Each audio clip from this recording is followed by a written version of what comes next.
ሰላም እንዴት ናችሁ? ዛሬ ደግሞ የፖስት ሞደርኒዝም ጊታር ወይም የድምጽ ቃና የምንላቸው ትምህርት፣ ጋብቻና ቤተሰብ፣ ስነ ፍጥረት፣ አንጻራዊ እውነት፣ ባህልና መብት፣ ህግ፣ ሁሉን አቀፍነት፣ ማህበረሰብና ሚዲያ። እሺ ዛሬ ደግሞ የምናየው ለፖስት ሞደርኒዝም ወይም የፖስት ሞደርኒዝም ጊታር ወይም የድምጽ ቃና የምንላቸው ነገሮች ናቸው። እሺ ፖስት ሞደርኒዝም እንደ ወርልድ ቪው መታወቅ ከጀመረበት ጊዜ አንስቶ አመለካከቱ በቀላሉ ሊታወቅ በማይችል ሁኔታና ቀስ በቀስ በህብረተሰብ ውስጥ እየዘለቀ ነው። በዓለም ዙሪያ ከአፍሪካ ይልቅ በአንጻራዊ መልኩ በምዕራባውያን አገሮች ስር እየሰደደ መሆኑ ይታወቃል። በሀገራችን አመለካከቱ በጉልህ ያልወጣ ቢሆንም ምልክቶች እየታዩ ነው። የፖስት ሞደርኒዝም አመለካከት ምንነት በአመዛኙ የሚታወቀው በዩኒቨርሲቲ ደረጃ ባሉ ተማሪዎችና ምሁራን አካባቢ ነው። የፖስት ሞደርኒዝም ምንነት በውል ለመገንዘብ አዳጋች ቢሆንም ይህ ጸሐፊ የቦክስ ጊታርን በአስረጂነት በመጠቀም በህብረተሰብ ውስጥ የሚገለጥባቸውንና ድምፁን የሚያሰማባቸውን መንገዶች ቀለል አድርጎ ለአንባቢዎች ለማቅረብ ሞክሯል። እነዚህም ትምህርት፣ ጋብቻና ቤተሰብ፣ አንጻራዊ እውነት፣ ሁሉን አቀፍነት ወይም መቻቻል፣ ስነ ፍጥረት እና ባህል፣ ስለ መብትና ህግ ናቸው። የመጀመሪያውን የፖስት ሞደርኒዝም የድምጽ ቃና ወይም የጊታር ድምጽ የምንለው ትምህርት ነው። የፖስት ሞደርኒዝም አንድ ዋና የድምጽ ክር ትምህርት ነው። የሀገራዊ ትምህርት ስርዓትን እሴት መቅረጽ የሀገሮች ዋና ትኩረት መሆኑ ይታወቃል። የአሜሪካ ፕሬዝዳንት የነበረው አብርሃም ሊንከን ዛሬ ያለው የክፍል ውስጥ ካሪኩለም ነገ የመንግስት መምሪያ ፍልስፍና ይሆናል ማለቱና የጀርመኑ አዶልፍ ሂትለር የመማሪያ መጽሐፍትን ብቆጣጠር ጀርመንን እቆጣጠራለሁ ያለው ይህ ሁኔታ ይገልጸዋል። የዛሬ ወጣት ተማሪ በሁሉም መስክ የነገ ሀገር ተረካቢ ነው። ከህፃናት መዋያ ጀምሮ እስከ ከፍተኛ ትምህርት ለረጅም ዓመታት የሚቀስመው እውነትና አመለካከት ለቀሪው ዘመኑ እንደ ማዕዘን ድንጋይ መመሪያ ይሆነዋል። ስለዚህ እያንዳንዱ መንግስት የወጣቱን አእምሮ ወደሚፈልገው አቅጣጫ መቅረጽ ከአመራር ፍልስፍናው ጋር በቀጥታ የተያያዘ ይሆናል። ፖስት ሞደርኒዝም ስነ ምግባርን በታሳቢነት ስለማያስገባ በዚህ ወርልድ ቪው አንጻር የተቀረጸ የትምህርት ስርዓት በልጆች ሞራላዊ እድገት ላይ ችግር እንደሚኖርበት እሙን ነው። ቻይናዊው ፕሮፌሰር ሃንዌ ታንግ እንደገለጸው ፖስት ሞደርኒዝም የስነ ምግባር ትምህርቶችን አይፈልግም እንዳለው ነው። የዩኔስኮ የትምህርት ረዳት ዋና ጸሐፊ የሆነው ጆን ዳንኤል ያለውም ከዚህ ጋር ይሄዳል። ትምህርት በፖስት ሞደርኒዝም ዓለም በሚለው ጽሑፍ ሲገለጽ የፖስት ሞደርኒዝምን ምንነት መግለጽ አስቸጋሪ ቢሆንም ፖስት ሞደርኒዝም ሪላቲቪዝምን ይወክላል። የቀደሙትን ዘመናት አመለካከቶች ሁሉ ይሸረሽራል ብሏል። በትውልዱ ላይ ስለሚኖረው ተጽዕኖ ተማሪዎችን በፖስት ሞደርኒዝም አስተሳሰብ ቢቀረጹ ችግር ላይ እንወድቃለን ብሏል። አዎ በፖስት ሞደርኒዝም ወርልድ ቪው በተቀረጸ የትምህርት ስርዓት ውስጥ የሚያድጉ ልጆች ችግር ላይ ሊወድቁ ይችላሉ። በብዙ አገሮች እንደሚታየው ትምህርት ክርስቲያናዊ አመለካከት እንዳይኖረው ማለትም ኒውትራል እንዲሆን ማድረግ የትምህርት ካሪኩለሙ ንድፍ አንድ መሳሪያ ነው። ይህ ቢባልም በእግዚአብሔር ህልውናና ፈጣሪነት ላይ ያለው ወርልድ ቪው ወጥቶ በሌላ ሳይንሳዊ በሚባል ወርልድ ቪው መተካቱ አይቀርም። በአንድም በሌላ መንገድ ቢሆን የትምህርት ስርዓት ከወርልድ ቪው አይነት ወይም አንዱ ወደ ብዙዎች ማዘንበሉ ግልጽ ነው። ለዚህ በተለየ ስለ ህይወት አመጣጥ፣ ስለ እውነት ምንጭና መለኪያ ስለ ሰው መኖር ዋና ዓላማ በስርዓተ ትምህርቱ እንዴት እንደተቀረጹ መመልከት ይበቃል። ለምሳሌ በ1970ዎቹ በሀገራችን የነበረው የትምህርት ስርዓት በዲያሌክቲካዊ ማቴሪያሊዝም ርዕዮተ ዓለም ላይ የተመሰረተ በመሆኑ ይህ የጊታር ክር ሲጮህ ድምፁ ይታወቅ ነበር። የፖስት ሞደርኒዝም ልዩ ልዩ መገለጫዎች የሆኑት ዳርዊኒዝም፣ ሂውማኒዝም፣ ሴኩላሪዝም፣ ማቴሪያሊዝም እና ሪላቲቪዝም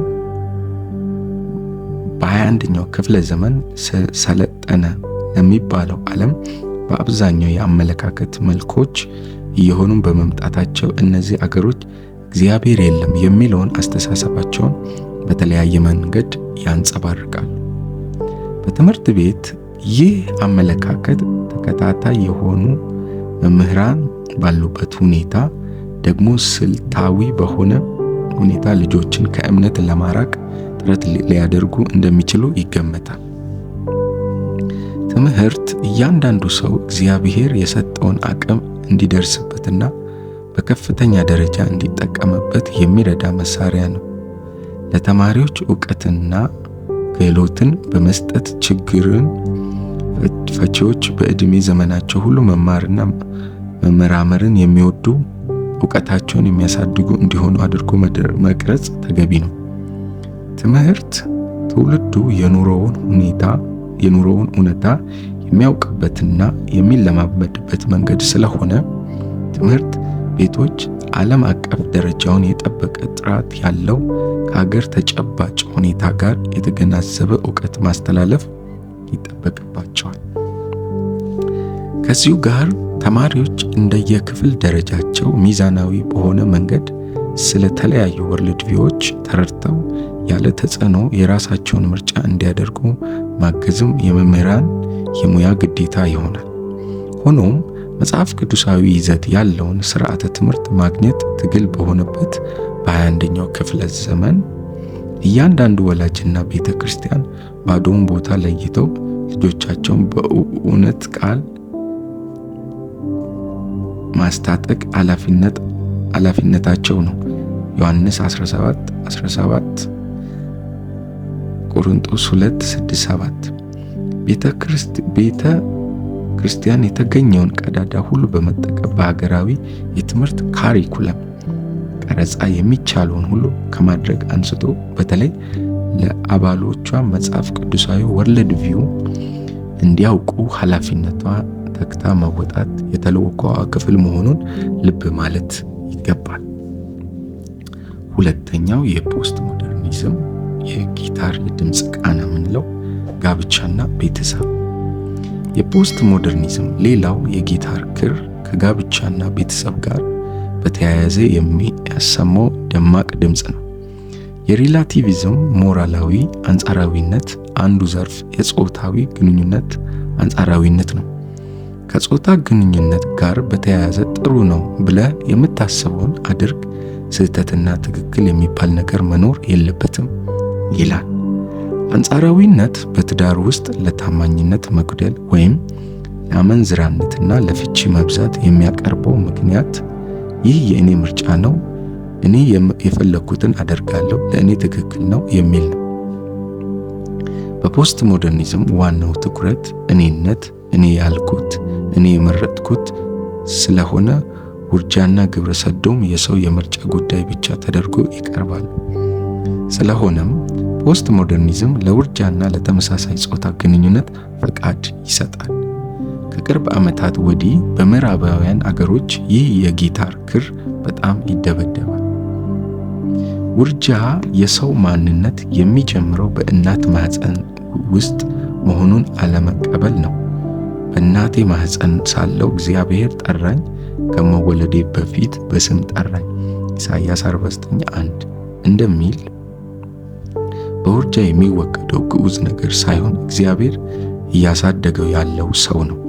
ውርጃ የሰው ምርጫ ጉዳይ ብቻ ከሆነና ኤልሳቤጥ የጸነሰችው ልጅ በ6 ወሩ ብታስወርደው ኖሮ የጌታ እናት ወደ እርሷ ስትሄድ በማህፀኗ ውስጥ የሚዘል ጽንስ በኋላም ለኢየሱስ መንገዱን የሚያዘጋጅለት ዮሐንስ መጥምቁ የት በተገኘ ነበረ። መጽሐፍ ቅዱስ እንደሚያስተምረን ጋብቻን የመሰረተው እግዚአብሔር ነው። ጋብቻ አንድ ወንድና አንዲት ሴት በእግዚአብሔር ፊት በሚገቡት ክብር ቃል ኪዳን የሚመሰረት የዕድሜ ልክ ጥምረት ነው። ሚልክያስ 2:14 ጋብቻ የሚፈጸመው በአንድ ወንድና በአንዲት ሴት መካከል ብቻ ሲሆን በተመሳሳይ ጾታ መካከል የሚደረግ ጾታዊ መቀራረብ ሁሉ በእግዚአብሔር ፊት የተጠላ ጸያፍ ነው። ዘፍጥረት 19:1-3፣ ዘሌዋውያን 18:22፣ ሮሜ 1:26-7፣ አንደኛ ቆሮንቶስ 6:9። ግብረ ሰዶም የጋብቻን ዓላማ መሳትና ማርከስ ነው። ከሰው ተፈጥሮ ጋር የሚቃረን ስለሆነ አጸያፊ ነው። ሮሜ 1:26-27። እግዚአብሔር ለቤተሰብ የሰጠውን ክብር ያጎድፋል። በዚህ መንገድ ልጆች ያሉበት ቤተሰብ ከወዴት ይመጣሉ? ጋብቻ ክቡር ነው። ዕብራውያን 13:4። ጋብቻና ቤተሰብ የሀገር ግንባታ ጡቦች ናቸው። ቤተሰብ የጋብቻውን መልክ ይመስላል። ጠንካራ ትዳር ጠንካራ ቤተሰብን ያስገኛል። ጠንካራ ቤተሰብ ጠንካራና ሰላማዊ ሀገር ያስገኛል። ሶስተኛው የፖስት ሞደርኒዝም ጊታር ድምፅ አንጻራዊ እውነት። ፖስት ሞደርኒዝም የጊታር ክሮች ሁሉ የሚቃኝበት ዋናው ድምፅ ሰጪ ክር ሪላቲቪዝም ነው። ይህ ክር በሚያወጣው መሪ ድምፅ ሌሎች ክሮች ሁሉ የሚፈልገውን ቅላጼ ወይም ቃና እንዲይዙ ይዳርጋል። ለሁሉ ሰው የሚሆን እውነት የለም የሚለው ዜማው ግቡ ሰውን ያለ እውነተኛ መሰረት እንዲኖር ማድረግ ነው። ሞራል ሪላቲቪዝም እንደ ወርልድ ቪው ሲጀምር አንዱ ዓላማው በዘመኑ የነበረው በክርስትና ላይ የተመሰረተውን የሀገሮች ባህልና ስነ ምግባር መቃወም ነበር። በሞራልና ስነ ምግባር ይህ ትክክል ነው፣ ያ ደግሞ ስህተት ነው የሚባል ነገር መኖር የለበትም ይለናል። በፍልስፍናውም ዘርፍ የሚመሰረተው በተርጓሚው ላይ ነው። ይህ አስተሳሰብ በብዙ አገሮች የትምህርት ስርዓት ውስጥ በተለያየ መንገድ ዘልቆ ገብቷል። ቀጣዩ ትውልድ እውነትን በሚመለከት አንጻራዊ ብቻ የሆነ ወርልድ ቪው እንዲኖር ከፍተኛ ግፊት አድርጓል። ለምሳሌ በአሜሪካ በ2002 ከነበሩት የኮሌጅና ዩኒቨርሲቲ ፕሮፌሰሮች 3/4ኛው ይህ ወርልድ ቪው ነክቷቸዋል። ስለዚህ ሪላቲቪዝም ፍልስፍና በሚመስል አቀራረብ የክርስትናን እውነት በቀጥታ ይቃወማል። ዓለም አቀፍ የሆነ ለሰው ሁሉ የሚሆን እውነት የለም ብሎ ስለሚያምንና ይህ በምሁራን አእምሮ እንዲሰርጽ በዓለም ዙሪያ በርትቶ በመስራቱ ለምሳሌ ያህል ኢየሱስ ክርስቶስ በእኔ በቀር ወደ አብ የሚመጣ የለም ዮሐንስ 14:6 ያለውን ቃል ፍጹም እውነትነት አንዳንድ ክርስቲያን ምሁራን እንዲጠራጠሩ መንገድ ከፍቷል። ይህ አደገኛ አዝማሚያ ነው። መጽሐፍ ቅዱስ እውነት አለ፣ እርሱም እግዚአብሔር ነው ብሎ ያስተምረናል። ይህ እውነት በባህሪው በስራው ይገልጻል። የእግዚአብሔር ባህሪ ፍጹም ነው። ሁል ጊዜ ክፋትን ወይም ኃጢአትን ይጠላል። መልካም የሆነውን ይወዳል። እግዚአብሔር መልካም ነው። አራተኛው ፖስት ሞደርኒዝም የጊታር ድምፅ ወይም ቃና የምንለው ስነ ፍጥረት ነው። ስነ ፍጥረት በባዮሎጂና በሳይንስ መጽሐፍት ስለ ዳርዊኒዝም ቲዮሪ ማንበብ የተለመደ ነው። የኢቮሉሽን ቲዮሪ እንደ አንድ የሳይንስ መላምት ምንነቱን ለማወቅ የባዮሎጂ ትምህርት ክፍል መሆኑ ባልከፋ ነበር። ግን የጊታር ክሩ እስኪበጠስ ድረስ ደጋግሞ የሚመጡት መምህራን ባሉበት ተማሪዎች ግራ እንዲጋቡ ያደርጋቸዋል።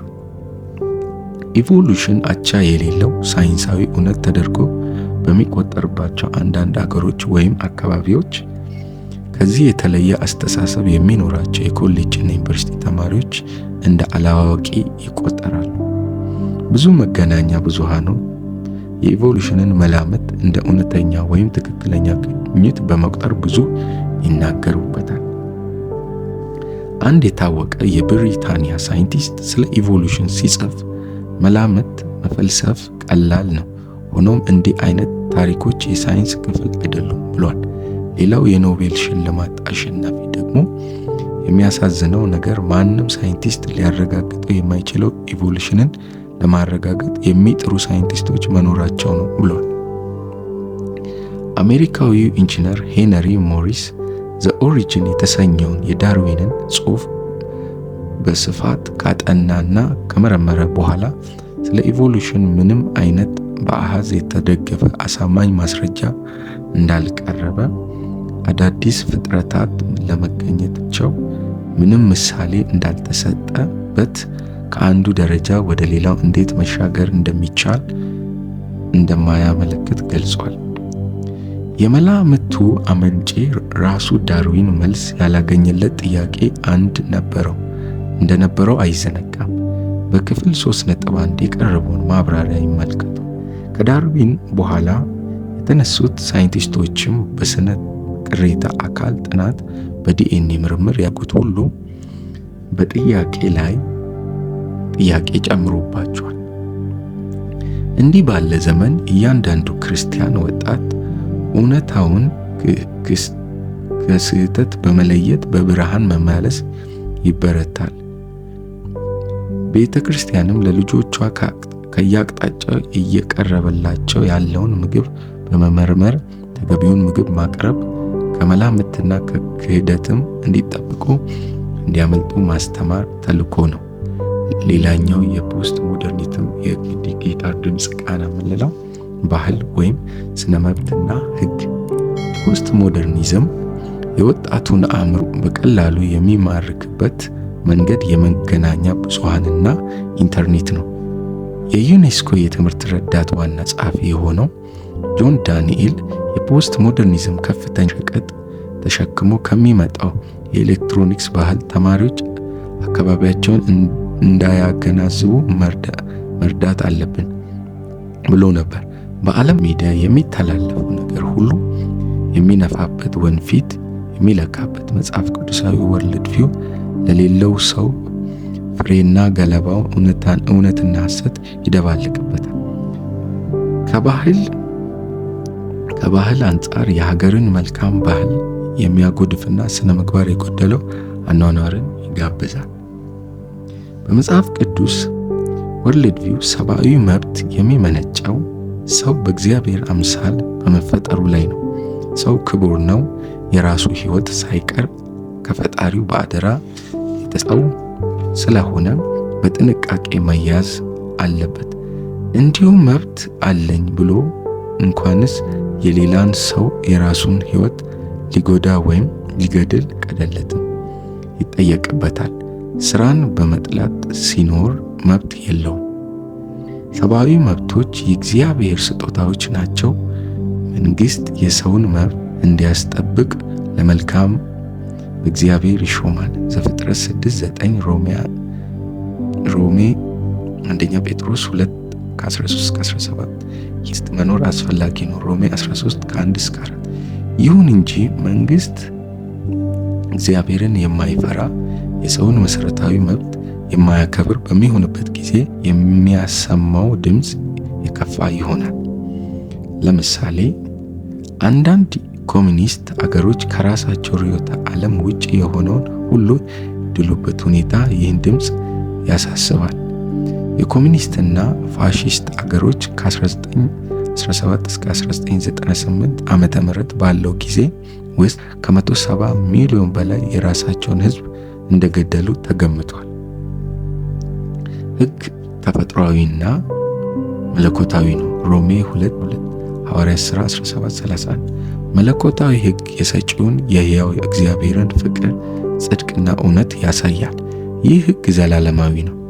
በፖስት ሞደርን የሕግ አወጣጥ የሚመሰረተው ተፈጥሯዊ በሆነው በዓለም አቀፋዊ እውነት ላይ ሳይሆን ፖዚቲቭ ሎው በሚለው ጽንሰ ሐሳብ ላይ መጥቷል።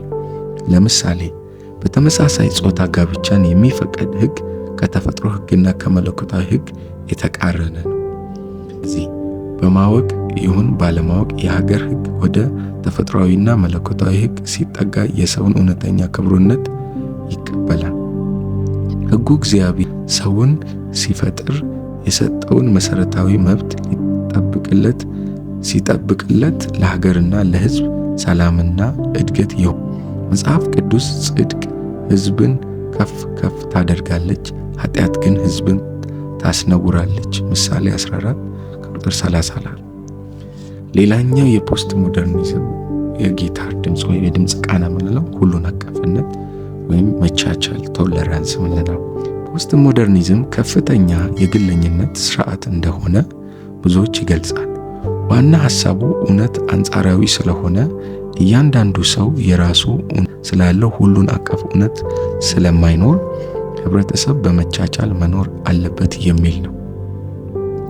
በመሰረቱ ሁሉን አቀፍ ወይም መቻቻል የሚል ቃላት በቅርጻቸው ገንቢና ጠቃሚ ናቸው። ሀገሮች በመካከላቸው የሚኖሩ የመቀራጋር ዓላማ የመሰለፍ ስልት በመቻቻል ዲፕሎማሲ ላይ ይገነባሉ።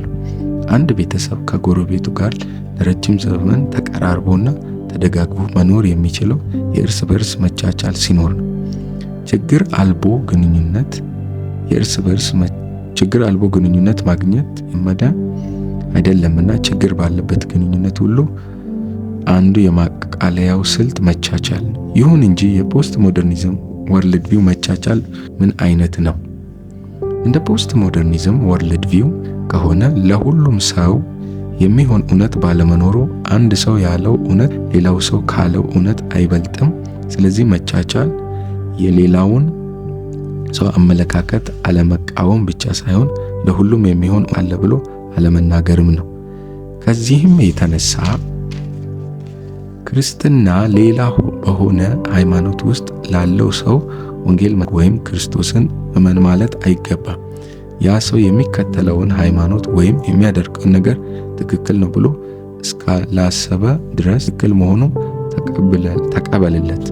ለምሳሌ ግብረ ሰዶምነት አንድ የዘይቤ ስለሆነ በዚያ ላይ ምንም ማለት አይገባም። ቻለው ተቀበለው ሲሆን አድንቀው ይላል። ይህ ከፍተኛ መቻቻል ወይም ሁሉ አቅነት ነው ይለናል። ፖስት ሞደርኒዝም ወርልድ ቪው ለሰው ሁሉ የሚሆነው አይነት የለም ብሎ ስለሚያስብ በጣም የሚጠላው አንድ ቃል ክርስቶስ ወደ እግዚአብሔር የሚያደርስ ብቸኛው መንገድ ነው የሚለውን ነው። በመቻቻል ሰበብ ይህ እንዳይነገር ማድረግ ቀስ በቀስ ክርስትናን ለማዳከም ፖስት ሞደርኒዝም የሚጠቀምበት ምስጢራዊ ስልት ነው። በዚህ ላይ አለመንቃት የክርስትናን መሰረትና ምንነት እንደሚገባ አለማወቅ ብቻ ሳይሆን የሰይጣንን ስልት ማስተናገድ ነው። የፖስት ሞደርኒዝም ሌላው የመቻቻል መልክ ኢንተርፌዝ እንቅስቃሴ ነው። ኢንተርፌዝ በቅርብ ዓመታት የተጀመረ ሃይማኖቶችን ለማቀራረብ የሚጥር እንቅስቃሴ ሲሆን ትኩረት በመካከላቸው ያለውን የሥነ መለኮት ልዩነት በማስወገድና በዋና የሃይማኖት ርዕሶች ላይ ሁሉን አቀፍ የሆነ ሥነ መለኮት በመንደፍ የጋራ መገንባትና ልምምድ እንዲኖር ማድረግ ነው። ይህን እውን ለማድረግ አንዱ አቅጣጫው ሃይማኖቶች ሁሉ የሚያቀፍ ቤተክርስቲያን ህብረት ማቋቋም ነው። ለፖስት ሞደርኒዝም መቻቻል ኢንተርፌስ እንቅስቃሴ ክርስቲያናዊ ምላሽ ምን መሆን አለበት? ክርስትና ምን ጊዜም ቢሆን መልእክት ፍቅር ነው። እግዚአብሔር ሰውን የፈጠረበት ዓላማ ፍቅር ነው። እግዚአብሔር አንድያ ልጁን ወደ ዓለም የላከበት ፍቅር ነው። ዮሐንስ 3:16 ኢየሱስ ክርስቶስ ለሰው ልጆች ሁሉ በመስቀል ላይ የሞተው ስለፍ ነው። የሕግ መጀመሪያ ፍቅር ነው። ስለዚህ በክርስትና የመቻቻል ትርጉም የሚመሰረተው ፍቅርና ስለ ፍቅር ነው። ከዚህ መንደርደሪያ ሐሳብ በመነሳት መደረግ የሚገባቸው ጥቂት ነጥቦች እንመልከት። ሰውን ሁሉ መውደድ። ሰው ሁሉ በእግዚአብሔር አምሳል በመፈጠሩ በየትኛውም ሃይማኖት ውስጥ ያለ ማንም ሰው ክቡር ነው። ኢየሱስ ክርስቶስ ለሁሉም ሰው ነው። እግዚአብሔር በየትኛውም ሃይማኖትና ወርልድ ቪው ውስጥ ያለን ሰው ሁሉ ይወዳል። ስለዚህ ክርስቲያን በክርስቶስ ፍቅር ሰውን ሁሉ ሊወድ ይገባል። በሃይማኖቶችና በወርልድ መካከል የእምነትና የአመለካከት ልዩነት መኖሩ ታውቆ ከሰዎች ጋር በመከባበር መኖር ይቻላል። ሁለተኛ የምናነሳው በትህትናና በአክብሮት መስጠት። እምነትን በሚመለከት ከሰዎች ጋር የሚኖረንን ንግግር በትህትናና በአክብሮት እንጂ በበላይነት ስም ወይም በማይገባ ቃል ሲሆን አይገባም። ቃሉ ጌታን እርሱ ክርስቶስ በልባችሁ በእናንተ ስላለ ተስፋ ምክንያትን ለሚጠይቋችሁ ሁሉ መልስ ለመስጠት ዘውትር የተዘጋጁ ሁኑ፣ ነገር ግን በየዋህነትና በፍርሃት ይሁን። አንደኛ ጴጥሮስ 3:15 እንዲሁም ለእያንዳንዱ እንዴት እንድትመልሱ እንደሚገባችሁ ታውቁ ዘንድ ንግግራችሁ ሁል ጊዜ በጨው እንደተቀመመ በጸጋ ይሁን። ቆላስይስ 6 ለእያንዳንዱ ወርልድ ቪውና የሃይማኖት ክፍል መልስ ለመስጠት መዘጋጀት ተገቢ የመሆኑን ያህል አመላለሱን በአግባቡ ማድረግም ተገቢ ነው።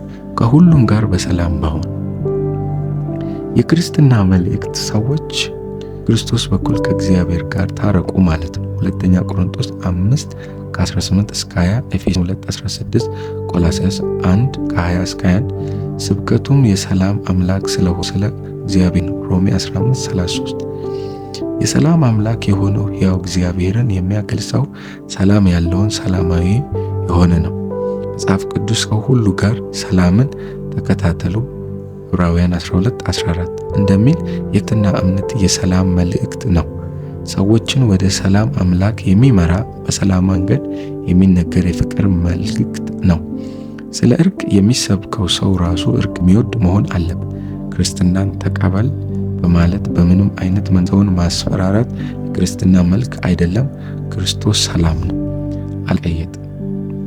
መጽሐፍ ቅዱስ ክርስቲያኖችን የሚያስጠነቅቀው ከተደባለቀ እንዲጠበቁ ነው። በሰው ሕይወት ውስጥ የእግዚአብሔር መንፈስ ሌላ መንፈስ ጋር በደባልነት አይኖርም። የኢንተርፌስ እንቅስቃሴ መጋጠም የሌለበትን የሚያስተምረው መለየትን እግዚአብሔር ይፈልጉ ዘንድ ራሳቸውን ከምድር አሕዛብ ርቁት ለይተው ሕዝቤ ሆይ በኃጢአቷ እንዳትተባበሩ ከመቅሰፍቷም እንዳትቀበሉ ይላል። ዕዝራ 6:21 የሚለውን ድምፅ መስማት ይገባል። ሰውን በሰውነቱ ማህበር አንድ ጋር ሆኖ እግዚአብሔርንና ሌላን አምላክ በአንድ ላይ ለማምለክ መሞከር መቀየጥ፣ ይህም ኃጢአት ነው። ሌላኛው ነጥብ ወንጌልን ለመናገር ሁል ጊዜ ዝግጁ ሁኑ። ፖስት ሞደርኒዝም መቻቻል ሲል ለክርስትና ወንጌል አትናገሩ ማለቱ ጭምር መሆኑን ማጤን ይገባል። መጽሐፍ ቅዱስ ግን ዝም አትበሉ ይላል። ሐዋርያት 18:10 ሐዋርያት እኛስ ያየነውን የሰማነውን ከመናገር ዝም ማለት አንችልም። ሥራ 4:20 መጽሐፍ ቅዱስ በዘመኑ እየዋጃቸው በውጭ ባሉት ዘጥበብ ተመላለሱ ይለናል። ሌላኛው የፖስት ሞደርኒዝም የጊታር ድምፅ ሚዲያ ነው። ሚዲያ የሁሉም ክሮች ድምፅ ማስተጋባት የሚችል የኢንፎርሜሽን ማስተላለፊያ ኃይል ነው። ሚዲያ በጊታር ተጫዋቾች እጅ እንዳለ ፒክ ነው። የጽሑፍ ስራዎች፣ ሙዚቃና መዝሙር፣ ሬዲዮና ቴሌቪዥን፣ ኢንተርኔት ወይም ሶሻል ኔትወርክ ወዘተ በተጠቃሚው እጅ ያሉ የሚዲያ ክፍሎች ናቸው።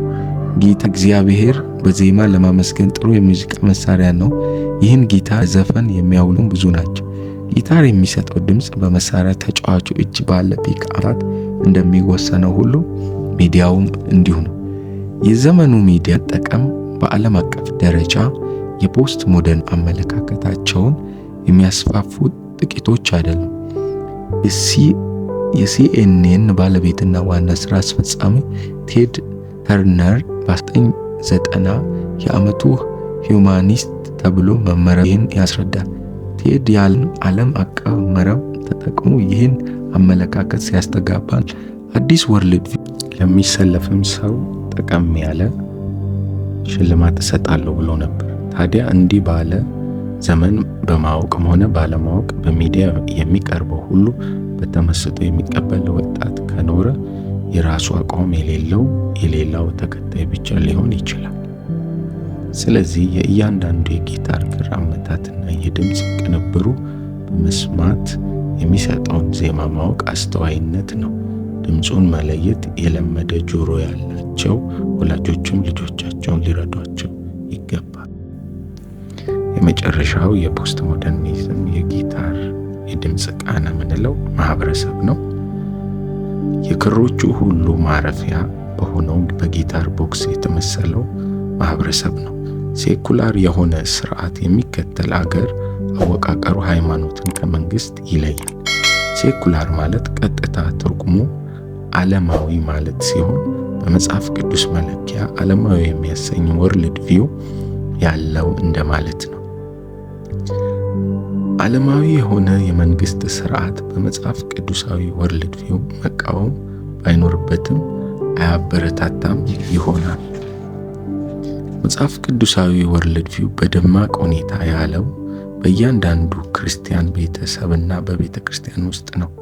ስለዚህ እያንዳንዱ ቤተሰብና ቤተ ክርስቲያን ለክሮቹ ተገቢውን መጽሐፍ ቅዱሳዊ ቅኝት በመስጠት በመልካም ጣዕም ዜማ መዘመርና ዝማሬው ለሌሎች ማሰማት ይኖርባቸዋል። በአጠቃላይ የፖስት ሞደርኒዝም ጊታር ድምፅ መስጠት ከጀመረው ውሎ አድሯል። አስተውሉ፣ ላዳመጠው ድምፁ እየጨመረ መጥቷል። በመሆኑም የልጆች የወላጆችና የቤተ ክርስቲያን ኃላፊነት በጣም ከፍተኛ ነው። ልጆች በዓለም ውስጥ የሚገኙ ስለሆኑ በዓለም የሚሆነው ሁሉ በቀጥታ እንደሚነካቸው ይታወቃል። ምክሩ ከዓለም እንዲወጡና ለብቻቸው እንዲኖሩ እንዲገለሉ ሳይሆን እዚያው እየኖሩ ዓለምን እንዳያጣፍጡ ጨለማውን እንዲያበሩ የምድር ጨው የዓለም ብርሃን እንዲሆኑ ነው። ለዛሬ ይበቃናል። በሚቀጥለው ስለ ግሎባላይዜሽን ጥቅምና ምንነት፣ ኢኮኖሚያዊ ጉዳት፣ ጥቅሙ፣ ተግዳሮቶቹ ምን እንደሆኑ እናያለን። አመሰግናለሁ። እስከዛ ሰብስክራይብ አድርጉ።